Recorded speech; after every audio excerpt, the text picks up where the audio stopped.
वित्त मंत्री निर्मला सीतारमण 23 जुलाई को पूर्ण बजट पेश करेंगी। तीसरी बार मोदी सरकार बनने के बाद ये पहला बजट होगा और इस बजट को लेकर लोगों ने काफी उम्मीदें रखी हैं। हर वर्ग के लोग बजट को लेकर उत्साहित हैं और अपनी मांग केंद्र की सरकार के सामने रख रहे हैं। दुर्ग के लोग बजट को लेकर क्या उम्मीद रखते हैं, क्या उनकी मांग है, ये रिपोर्ट देखिए। सबसे पहले तो आम आदमी चाहता है कि उसको बजट में छूट मिले। जो आजकल थोड़े महंगाई बढ़ते जा रही है तो बजट में अगर छूट मिलेगी तो उनको फ़ायदा होगा उससे। पिछले बार शायद छूट नहीं मिल पाई थी पूरी तरीके से, जिनको लोग समझ नहीं पाए थे जो छूट थी। इस बार सीधा स्लैब बाई छूट मिलनी चाहिए मेरा जो कि हाँ बजट में इतने इसकी छूट रहेगी करके। में जो इतने मेडिकल हो या जो भी उसमें कुछ छूट मिले जिससे कि बच्चों को आगे बढ़ने में सहूलियत हो। सरकार से यही उम्मीद है कि वो गरीबों को और किसानों के लिए, आवास के लिए, शिक्षा के लिए, रोजगार के लिए, सभी के लिए कर रहे हैं, ये उम्मीद है हमारी। फिक्स डिपॉजिट में तो पहले 8.5 था ब्याज दरें, लेकिन अभी बहुत कम कर दिया गया है। इसलिए मैं चाहती हूँ कि बैंक दरें बढ़ाई जाए, क्योंकि बुजुर्गों के स्वास्थ्य में उतार चढ़ाव हमेशा बना रहता है। आयुष्मान कार्ड में भी APL के लिए 50,000 का ही रखा गया है, तो उसकी सीमा बढ़ाई जाए। देखिए, मोदी जी जो चाह रहे हैं उसका हम चाह रहे हैं कि जो गरीब लोगों का विकास हो, किसानों का विकास हो। महंगाई थोड़ी सी बढ़ी है, महंगाई के देख के बजट पेश किया जाए। वहीं बिलासपुर में भी आम बजट को लेकर लोगों में उत्साह है। यहां की जनता को काफी उम्मीद है, खासकर कि व्यापारियों को केंद्र सरकार से बहुत ज्यादा उम्मीदें हैं। उन्होंने सरकार से व्यापार को बढ़ावा देने के लिए योजना लाने की उम्मीद जताई है। पूरी उम्मीद है कि ये जो बजट आएगा उसमें सभी वर्ग संतुष्ट होंगे, सभी वर्गों को ध्यान में रखकर बजट बनाया जाएगा। आने वाला जो बजट है, हम तो उम्मीद रख रहे हैं कि बहुत अच्छा बजट हो और व्यापारिक क्षेत्र से लेकर हर क्षेत्र में अच्छा रिस्पांस रहे इस बजट का, और अच्छा बजट आने की उम्मीद करता हूं मैं। तो ये बजट भी मुझको लगता है ऐसे ही प्रगतिशील बजट होगा जिसमें सभी वर्गों का ध्यान रखा जाएगा। केंद्र की सरकार सामर्थ्य लेके सबके समक्ष चल के व्यापारियों के साथ कंधे से कंधा मिला के चल के उनसे राय मशवरा लेके ही बजट पेश करें। आम बजट जो है व्यापार के दृष्टिकोण से व्यापारियों को इसका पूरा, छोटे व्यापारियों को, फुटकर व्यापारियों को इसका लाभ मिले, उनको कम ब्याज में लोन की छूट मिलनी चाहिए और GST पे हम लोग को छूट मिलना चाहिए। जो बहुत ज़्यादा मात्रा में कई जगह पे GST हमको पटाना पड़ रहा है, उसमें सरकार को GST के में हमको छूट देना चाहिए। व्यापार के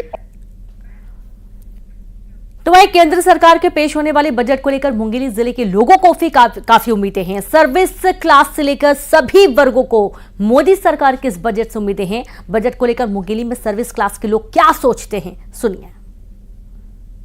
चिकित्सा से संबंधित समस्या, जैसे कि हमारे विभाग के किसी कर्मचारी को दुर्घटना या बीमारी से ग्रसित होने पर अपने जेब से पैसा लगाने के बाद विभाग से उन पैसों के भुगतान के लिए दर की ठोकरें खानी पड़ती है।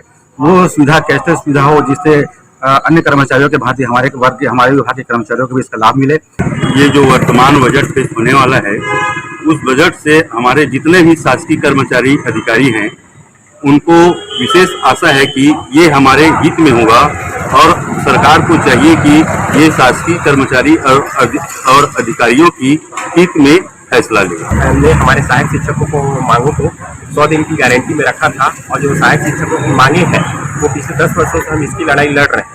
मुझे आशा ही नहीं बल्कि पूरी उम्मीद है अब 1,80,000 सहायक शिक्षकों की जो वेतन विसंगति का अकाल है वो निश्चित रूप से खत्म होने वाला है। प्रथम तिथि, सेवा तिथि को जोड़कर हम सभी सहायक शिक्षकों को निश्चित रूप से क्रमोन्नत वेतनमान दिया जाएगा। सर्विस क्लास के लिए, किसानों के लिए, विद्यार्थियों के लिए, युवाओं के लिए, महिलाओं के लिए और विशेषकर 2047 तक भारत को विकसित भारत बनाने का बजट होगा। जांजगीर चांपा में बजट को लेकर रिटायर्ड कर्मचारियों को भी काफी उम्मीदें हैं। रिटायर्ड कर्मचारियों ने 1 rank 1 scheme, old pension scheme और महंगाई भत्ता जैसे कई मुद्दों को लेकर अपनी बात रखी।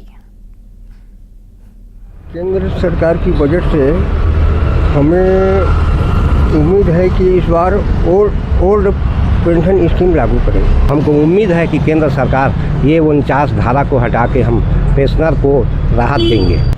एक्चुअल में हमारे जीवन में मेडिकल का सबसे ज़्यादा प्रॉब्लम है और डिस्ट्रिक्ट वाइज अपना जो मेडिकल का फैसिलिटी दिलाना चाहिए, जो कैशलेस।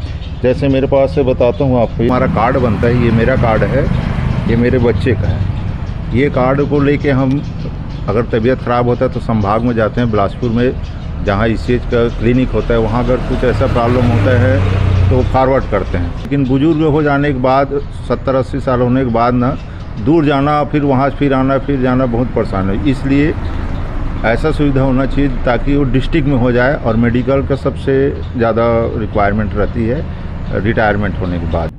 उम्मीद है, अपेक्षा है कि केंद्र सरकार अपने केंद्रीय कर्मचारियों के साथ साथ राज्य के कर्मचारियों को भी लाभान्वित करें, उनको पेंशन से, महंगाई भत्ता से वंचित न करें।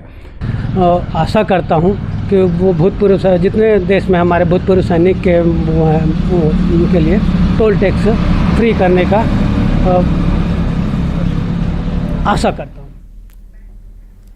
वहीं 23 जुलाई को आने वाले आम बजट को लेकर धार के लोगों ने बात की। उन्होंने बताया कि बजट को लेकर उनकी कई उम्मीदें हैं। आम लोगों ने महंगाई से निपटने के लिए कदम उठाने की बात की तो उन्होंने व्यापार में लगने वाले टैक्स पर छूट की मांग भी रखी है। बजट को लेकर धार के व्यापारियों ने अलग अलग राय रखी है। 23 को सेंट्रल का बजट है, भारत सरकार वाला। उम्मीदें हैं ये कि टैक्स में छूट मिलना चाहिए क्योंकि महंगाई बहुत बढ़ गई है। अभी 2.5 लाख की बेसिक छूट है जो कि महंगाई की मान से पिछले 10 साल से यही छूट है। कम से कम इसको 5 लाख होना चाहिए। और GST में भी कर की दरें विसंगतियाँ बहुत, पेट्रोल डीजल को हमेशा GST में लाना चाहिए क्योंकि उस पर बहुत ज़्यादा टैक्स है। देखिए सर, अभी तक तो जो मोदी सरकार के द्वारा पिछले 10 सालों में जो बजट बनाए गए हैं वो काफ़ी अच्छे रहे थे, सभी वर्गों के लिए काफ़ी अच्छा रहा है सभी अभी तक का जो बजट था।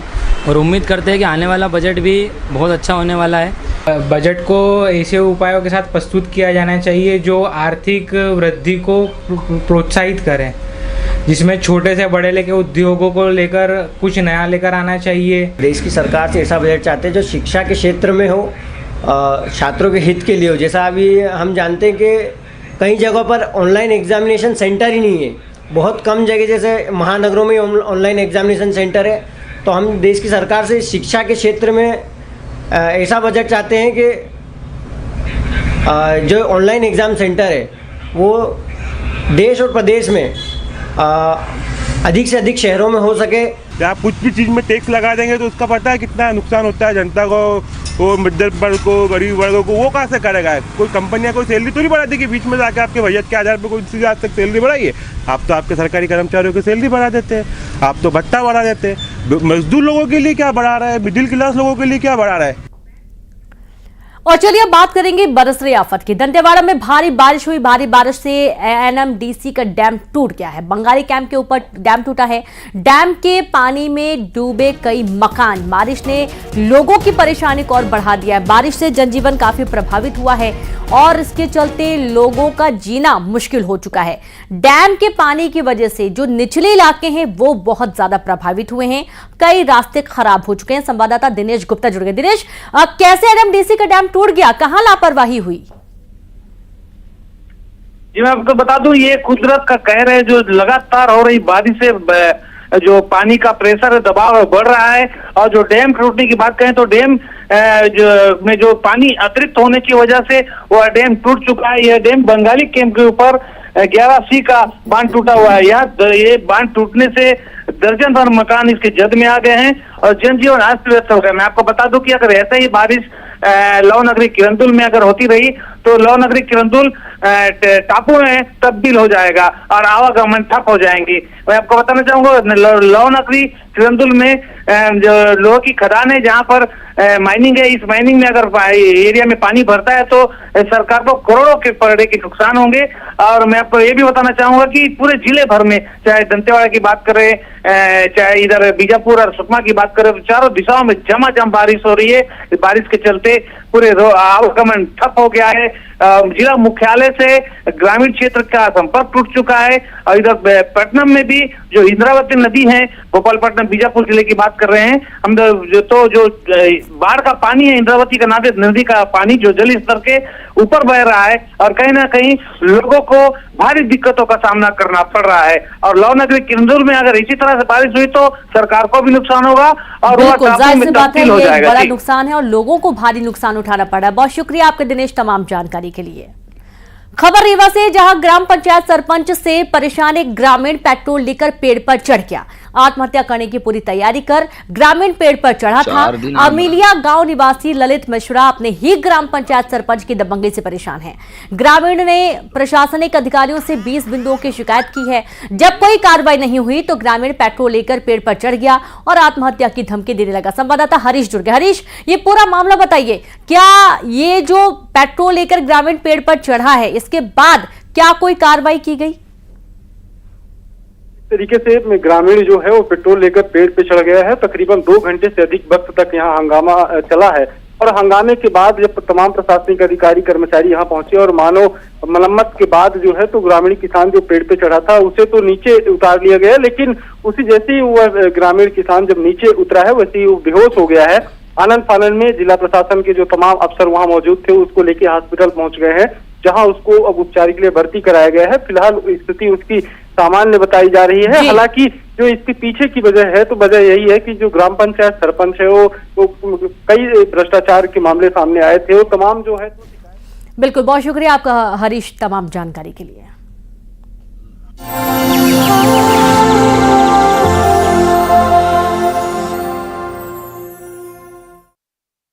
डिप्टी सीएम मुकेश अग्निहोत्री ने नेटवर्क 18 के प्रोजेक्ट वन ट्री मुहिम के लिए बधाई दी है। उन्होंने कहा कि मौजूदा वक्त में ज्यादा से ज्यादा पौधे लगाने की जरूरत है। मुकेश अग्निहोत्री ने कहा कि इस मुहिम को जितना तेज किया जा सके उतना अच्छा रहेगा।